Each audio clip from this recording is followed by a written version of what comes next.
ഈ കുട്ടീനെ അങ്ങോട്ട് കൊണ്ടുപോകുന്നത്? ഉടൻ തന്നെ ഇപ്പൊ കോളേജാണ്, അപ്പൊ എക്സാമും കാര്യങ്ങളൊക്കെ വരികയാണ്. അപ്പൊ സ്റ്റഡി ലീവ് വരുന്നുണ്ട്. അപ്പൊ അതിനൊരു പ്രോപ്പർ ടൈം പറഞ്ഞിട്ട് ഒരു ഗ്യാപ്പ് നോക്കിയിട്ട് വീട്ടിൽ പോകും. ഞങ്ങൾ അപ്പുറത്തിപ്പുറത്ത് കണ്ണൂരും കാസർഗോഡും കണ്ണൂരും. അന്നേരം കുറച്ച് ദൂരം ഇല്ലേ? One hour. നെയ്ബേഴ്സ് ആണ്. Okay okay. അപ്പം സിബ്ലിങ്സിന്റെ അടുത്തൊക്കെ കമ്പനിയാണോ സൽമാന്റെ സിബ്ലിങ്സ്? സംസാരിച്ചിട്ടുണ്ട് ഞാൻ. ഈ ഒരു സംഭവം കൊണ്ടുള്ള ഒരു ഡിസ്റ്റൻസിൽ വന്നിട്ടുണ്ട്. ഗ്രാജുവലി ഓക്കെ ആവുമെന്ന് വിചാരിക്കണം. ആർക്കാണ് ഒട്ടും ലൈക്ക് ആക്സെപ്റ്റ് ചെയ്യാൻ? അങ്ങനെ പെർട്ടിക്കുലർ ഞാൻ പറയണില്ല, ഉണ്ട് ചില്ലറ. പക്ഷെ ഞാൻ പറഞ്ഞില്ലേ, ഇപ്പം ആദ്യം ഭയങ്കര ഒരു എന്താ പറയാ, അക്സെപ്റ്റ് ചെയ്യാൻ പറ്റാത്തൊരു മൊമെന്റ് ആയിരുന്നു. പിന്നെ അത് കുറച്ച് ലൈറ്റ് ആയി. പിന്നെ ഉമ്മച്ചി വിളിച്ചു ആൻഡ് ഷീസ് ഓക്കെ. അപ്പം അങ്ങനെ ഒരു ചെറിയൊരു വരുന്നുണ്ട്. മേഘന്റെ വീട്ടിലോ? മേഘന്റെ വീട്ടില് അച്ഛൻ ഓക്കെ, അമ്മ, അനിയൻ?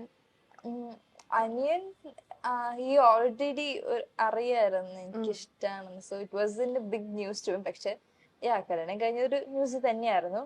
അമ്മ കംപ്ലീറ്റ് ഷോക്കിലുമാണ്. പിന്നെ ഇപ്പം she finally accepted it. Like okay, നീ ഇനി നല്ലോണം ജീവിച്ചാൽ മതി, ബി ഹാപ്പി എന്ന് അമ്മ പറഞ്ഞിട്ടുണ്ട്. അമ്മയും പറഞ്ഞു, അച്ഛനും പറഞ്ഞു, എന്റെ ബ്രദറും പറഞ്ഞു, ഹോൾ ഫാമിലി പറഞ്ഞു. കുറച്ച് റിലേറ്റീവ്സ് ഒക്കെ കോണ്ടാക്ട് ചെയ്തിട്ടുണ്ടായിരുന്നു. അവരും പറഞ്ഞു ഓക്കെ ഫൈൻ, നീ നല്ല രീതിയിൽ ജീവിച്ചാൽ മതി, ബി ഹാപ്പി എന്ന് പറഞ്ഞു. ഓക്കെ, അതൊക്കെ പയ്യെ എല്ലാം റെഡിയാവും. ഓക്കെ. അപ്പം ഇപ്പൊ പറഞ്ഞു ഒരുപാട് റെസ്പോൺസിബിലിറ്റീസ് ഉണ്ട്, ഒരുപാട് കാര്യങ്ങൾ ഇനിയും ആൾക്കാർക്ക് കാണിച്ചു കൊടുക്കണം എന്നൊക്കെ പറഞ്ഞു. അപ്പൊ എന്താ പറയാ, ഇപ്പൊ കല്യാണം കഴിയുമ്പോൾ ഉത്തരവാദിത്തം കൂടും. അപ്പം എന്താണ് ഇനി ഫ്യൂച്ചർ പ്ലാൻസ്? ഇവിടെ പഠിക്കുവാണ്, പിന്നെ ഇപ്പം ചെയ്യുന്നു, വേറെ എന്തെങ്കിലും പ്ലാൻസ് എന്തെങ്കിലും ഉണ്ടോ? എന്തെങ്കിലും ബിസിനസ്സോ അങ്ങനത്തെ എന്തെങ്കിലും, അല്ലെങ്കിൽ ആക്ടിങ് തന്നെയാണോ? We are actually planning for a work together. ഞങ്ങൾ ഒരുമിച്ച് പ്രോജക്റ്റ് ചെയ്യാനോ? ഒരു തീരുമാനമുണ്ട്. നമ്മളൊരു കംബാക്കിന് വേണ്ടി for the fans and for us. Okay. അപ്പം നേരത്തെ നിങ്ങൾ പറഞ്ഞു കല്യാണം കഴിഞ്ഞു, ഇനി ഒരുപാട് ഉത്തരവാദിത്തങ്ങൾ ഉണ്ട്, എന്താണ് കുത്തി പറഞ്ഞവരുടെ ഒക്കെ മുന്നിൽ നന്നായിട്ട് ജീവിച്ച് കാണിച്ചു കൊടുക്കണം എന്നൊക്കെ പറഞ്ഞു. അല്ല, അല്ലാത്തവരുടെ മുന്നിലും എന്താണ് എല്ലാവരുടെ മുന്നിലും നന്നാവണ്ടേ? ഇത് പകുതി നന്നായിട്ട് പകുതി മോശമായിട്ട് നടക്കാൻ പറ്റുമോ? ഞാൻ തോറ്റ്. എന്താണ് സുല്ല് ഓക്കെ. അപ്പം അങ്ങോട്ട് പോയി, മനസ്സിലായില്ല ഞാൻ എന്തായാലും പറഞ്ഞു. ഇല്ല, ഒന്നുകൂടി ഇപ്പം ശരി വരും. എന്താ പറയാ, എന്താണെങ്കിലും പറഞ്ഞു, നമ്മുടെ മുമ്പിൽ നന്നായിട്ട് ജീവിച്ച് കാണിക്കണ്ടേ? അല്ല, അവർ കണ്ടില്ലെങ്കിലും ജീവിക്കൂട്ടോ. നാരായണ സ്വാമി. നമ്മളിപ്പോ നന്നായിട്ട് ജീവിക്കുന്ന സമയത്ത് അവർ കണ്ണടച്ചിരിക്കുകയാണെങ്കിൽ ഞങ്ങൾ എന്ത് ചെയ്യും? അപ്പോഴും നമ്മൾ നന്നായിട്ട് ജീവിക്കൂലേ? പറയാ ശരിയാ, ചളി കണ്ടിട്ടല്ലേ വീണത്. കുട്ടിക്ക് അങ്ങനെ തന്നെ വേണം. അങ്ങനെ തന്നെ വേണോ? അപ്പം ഇനി എന്താണ് നിങ്ങളുടെ ഫ്യൂച്ചർ പ്ലാൻസ്? എന്താ അതല്ല പറഞ്ഞ നന്നായിട്ട് ജീവിക്കണമെന്ന്. സിനിമയാണോ അങ്ങനത്തെ എന്തെങ്കിലുമൊക്കെ? സിനിമക്ക് പോകണമെന്നുണ്ടായിരുന്നു രാത്രി. അതെങ്ങനെ മനസ്സിലായി? ഞങ്ങളുടെ ഫ്യൂച്ചർ ഇപ്പൊ ഞങ്ങൾ സിനിമ പോകണമെന്നുള്ള പ്ലാൻ. നിങ്ങൾ 1 മണിക്കൂറും കൂടി ഇന്റർവ്യൂ, എന്റെ ബസ് നിങ്ങൾ കളഞ്ഞത് 1 മണിക്കൂറും കൂടി ഇന്റർവ്യൂ. നമുക്ക് ഒരുമിച്ച് സിനിമ പോകാം. നമുക്ക് ഒരുമിച്ച് സിനിമ പോകാം എല്ലാവർക്കും. ഇത് പറ എന്താണ്? സിനിമയല്ല, സിനിമയാണോ ആഗ്രഹം ചേട്ടന്റെ? തീർച്ചയായിട്ടും സിനിമ തന്നെയാണ്. സിനിമ ആഗ്രഹത്തോടു കൂടി തന്നെയാണ് തുടങ്ങിയത്. പിന്നെ ആ സമയത്ത് കോവിഡും കാര്യങ്ങളൊക്കെ ആയിരുന്നു. അപ്പൊ സിനിമ ഷൂട്ടിംഗ് ഒക്കെ നിർത്തി വെച്ചിരിക്കുന്ന ടൈമും പിന്നെ ഏഷ്യാനെറ്റിൽ ഒരു ഓഫർ വന്നപ്പം വീട്ടില്, ഞാൻ എഞ്ചിനീയറിംഗ് കഴിഞ്ഞതാണ്, ഗ്രാജുവേറ്റഡ് ആയിരുന്നു. അപ്പൊ അതിന്റെ ഒരു ടെൻഷനും എക്സാമിന്റെ നന്നായിട്ട് പഠിക്കുമായിരുന്നു. ഒരു വീക്ക് മുന്നേ ഒക്കെ എന്റെ അടുത്ത് പറഞ്ഞതേ ഉള്ളൂ, എനിക്കറിയില്ല. ഒരു വീക്ക് മുന്നേ ഒക്കെ എല്ലാം ഇരുന്ന് പഠിക്കുന്ന ബുജ്ജിയൊക്കെ എനിക്ക് ചിന്തിക്കാനും പറ്റുന്നില്ല. അപ്പോ അങ്ങനെ ബുജ്ജികളൊക്കെ ഭയങ്കര ചളിയല്ലേ? സത്യം. പക്ഷെ ചളികളെല്ലാം ബുദ്ധിയല്ല. ഒന്നും പറഞ്ഞില്ല. സോ അങ്ങനെ നന്നായിട്ട് പഠിച്ചിറങ്ങിയത് കൊണ്ട് ഈ ഫീൽഡിന്റെ ഒരു റിസ്ക് അറിയാലോ. അപ്പൊ അതിന്റെ ഒരു ടെൻഷൻ ഉണ്ടായിരുന്നു വീട്ടിൽ, ഉമ്മച്ചിക്കാണെങ്കിലും എല്ലാവർക്കാണെങ്കിലും. അപ്പൊ എനിക്കാണെങ്കിൽ ഇമ്മീഡിയറ്റ് ആയിട്ട് ഒരു വർക്ക് ചെയ്ത് കാണിക്കണം എന്നുള്ളത് കൊണ്ടും, പിന്നെ ആ സമയത്ത് സിനിമ സീരിയൽ അങ്ങനെ അധികം അറിയില്ലായിരുന്നു എനിക്ക്. ഞാൻ പറഞ്ഞില്ല, എന്റെ വെരി ഫസ്റ്റ് പ്രോജക്റ്റ് ആണ് ഏഷ്യാനെറ്റിൽ ചെയ്തത്. അപ്പോ പല ആൾക്കാരും എന്റെ അടുത്ത് പറയായിരുന്നു, സീരിയൽ ചെയ്താൽ പിന്നെ സിനിമ ചെയ്യാൻ പറ്റില്ല, ആൾക്കാരെ വിളിക്കില്ല, അങ്ങനെ ഒരു ടോക്സ് ഉണ്ട്. അങ്ങനെ കേൾക്കുന്നില്ല. സീരിയലിന് വന്ന എത്രയോ ആൾക്കാർ സിനിമയിലുണ്ട്. ഇതൊക്കെ എങ്ങനെയാന്ന് വെച്ചാല് നമ്മൾ എങ്ങനെ ട്രൈ ചെയ്യുന്നുണ്ടാവും. നമ്മൾ എങ്ങനെ അതിനു വേണ്ടിട്ട് ഒന്നും നമുക്ക് വീട്ടിൽ കൊണ്ടുവന്ന് തരില്ല. അപ്പൊ എങ്ങനെ അത് ചെയ്യുന്നു, എങ്ങനെ നമ്മൾ അതിനു വേണ്ടി ട്രൈ ചെയ്യുന്നു. പിന്നെ ഒരു ഇതുവരെ ലക്ക് ഫാക്ടർ തീർച്ചയായിട്ടും ഉണ്ട്. കാരണം കഴിവുള്ള എത്രയോ ആൾക്കാർ എത്താത്തതുകൊണ്ട്, കഴിവില്ലാത്ത എത്രയോ ആൾക്കാർ എത്തിയതുകൊണ്ട്. അപ്പൊ ഇതൊക്കെ ലക്ക് ഫാക്ടർ അത്രയും ഉണ്ട്. പക്ഷെ മനസ്സിലെ സിനിമ തന്നെയായിരുന്നു. പിന്നെ ഞാൻ ആ പറഞ്ഞതുപോലെ വീട്ടിലൊരു പ്രഷറും കാര്യങ്ങളൊക്കെ ഉള്ളതുകൊണ്ട് എങ്ങനെയെങ്കിലും വർക്ക് ചെയ്യണമെന്ന് അറിഞ്ഞിട്ടാണ് ഞാൻ സീരിയൽ തുടങ്ങുന്നത്. പക്ഷെ തുടങ്ങിയപ്പം എനിക്ക് ആ ഫീൽഡും കാര്യങ്ങളൊക്കെ ഭയങ്കര ഇഷ്ടമായി. ബീങ് ആൻ ആർട്ടിസ്റ്റ്, അതിപ്പോൾ സിനിമയായാലും സീരിയലായാലും നമ്മൾ അതിനോട് എത്രത്തോളം പിന്നെ ഗുഡ് ആവുന്നുവോ അതും അത്രത്തോളം നമ്മുടെ അടുത്തും ഗുഡ് ആയിരിക്കും എന്ന് മനസ്സിലായി. പിന്നെ സത്യം പറഞ്ഞാൽ തുടങ്ങിയതൊക്കെ എന്താ പറയാ, ഒരു ഭയങ്കര ഡ്രീം വെച്ചിട്ടോ ഒരു കലാകാരനാണോ അല്ലെങ്കിൽ ആർട്ടിസ്റ്റിനോടുള്ള സ്നേഹ സിനിമ അങ്ങനത്തെ ഒന്നും അല്ല കേട്ടോ. ജസ്റ്റ് വാണ്ടഡ് ടു ട്രൈ, അല്ലെങ്കിൽ മണി, ഫെയിം, റെസ്പെക്ട്, ഇത് കണ്ടിട്ട് തന്നെ വന്നതാണ്. ചുമ്മാ ഒന്ന് നോക്കണം പോണം അത്രേ വിചാരിച്ചുള്ളൂ. പക്ഷെ വന്നപ്പം ഒരുപാട് ആൾക്കാർ അതിന് വേണ്ടിയിട്ട് ട്രൈ ചെയ്യുന്നത് കണ്ടപ്പോൾ ഓഡീഷൻസിന് പോകുമായിരുന്നു. അപ്പൊ ഓഡീഷൻസിന് പോകുന്ന സമയത്ത് ഞാൻ ആദ്യമായിട്ടാണ് പോകുന്നത്. ഞാൻ അവിടെ ചെന്ന് ഒരാളെ പരിചയപ്പെടുന്ന സമയത്ത് ചില ആൾക്കാരൊക്കെ വർഷങ്ങളോളം ട്രൈ ചെയ്യുന്ന ആൾക്കാർ, 5-6 വർഷം ട്രൈ ചെയ്യുന്ന ആൾക്കാർ, ഇങ്ങനെയൊക്കെ ഉണ്ടപ്പോഴാണ് ഞാൻ മനസ്സിലാക്കുന്നത് എന്തോ ഒരു വലിയൊരു ഉത്തരവാദിത്തപ്പെട്ട ഒരു സംഭവമാണ് ഞാൻ ചെയ്യാൻ പോകുന്നത്. ഒരുപാട് ആൾക്കാർ സ്വപ്നം കാണുന്ന സാധനമാണ് ഞാൻ ചെയ്യാൻ പോകുന്നത് എന്ന് അപ്പോഴാണ് മനസ്സിലാവുന്നത്.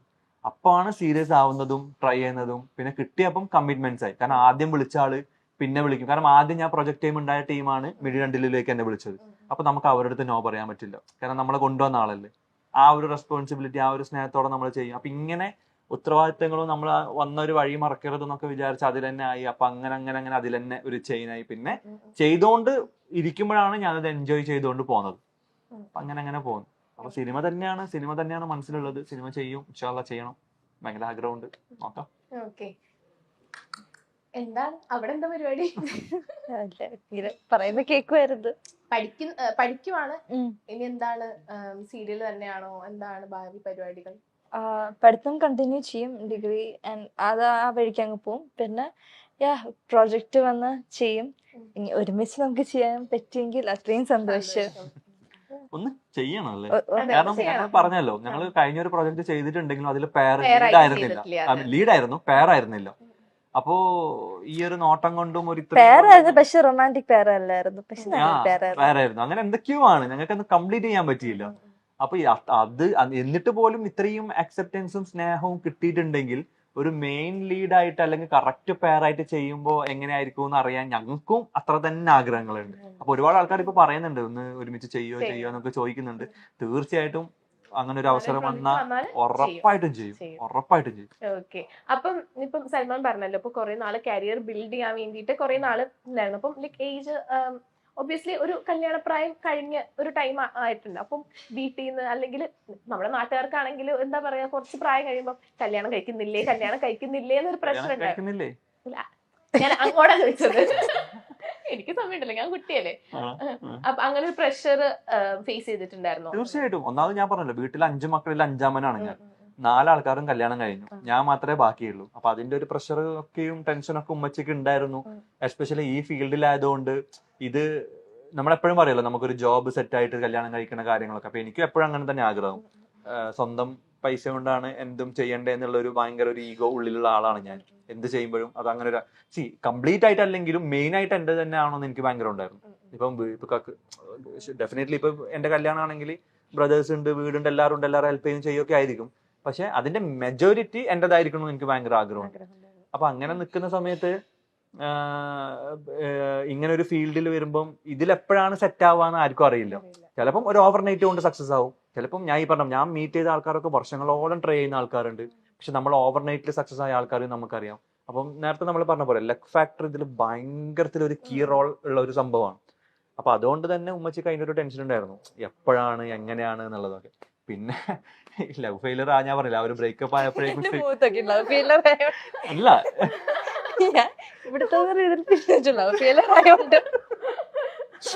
ഓക്കെ, ആ ബ്രേക്കപ്പും കാര്യങ്ങളൊക്കെ ആയപ്പോഴേക്കും പിന്നെ എന്റെ പ്ലാൻസ് ഒക്കെ മാറി. പിന്നെ ഭയങ്കരത്തിൽ പറ്റാണ്ടായി, അങ്ങനെ ഒരു ലൈഫിനെ കുറിച്ച് ചിന്തിക്കാൻ പറ്റാണ്ടായി.